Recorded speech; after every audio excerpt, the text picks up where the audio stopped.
Hello sithandwa sami. Yebo ngiyaphila. Ngithunywe ubaba lana. Uthi ngikutshela ukuthi njoba kuyi Black Friday nje naye lapha ekhaya wenza ispecial.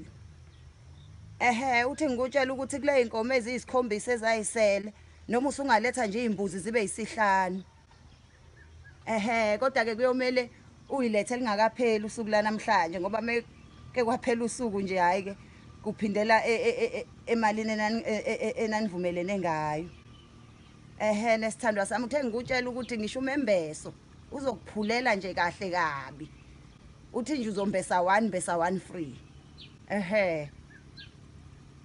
Hayi ngiyabonga sithandwa sami ngempela kuyomele liphelele lisuku usuqedelile. Oh kunini kodwa nje Nkosi yami ngangifisa nami ukuthi ngibe wakho ngokusemthethweni. Yebo.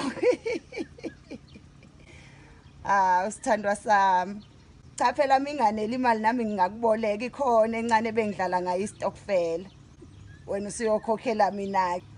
Ayifiki njalo phela iBlack Friday ifika kanye ngonyaka. Yebo baba.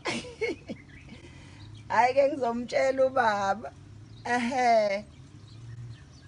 Hayi ke sengobona ngaweke. Hey yazi yasisiza bakithi iBlack Friday kunini umuntu efuna ukugala. Yabiza phela nezinkomo sekusize sona nje lespecial ukuthi abantu bethu bake bathole nje ukuthi baphulelwe nabo. Umuntu angaze agugele ekhaya indaba yamalobola. Hayi. Nozuma nje cabanga ukuthi unabafazi abangaka nje ulobola ngeBlack Friday. Yabiza phela ilobola kuyonto yanombali.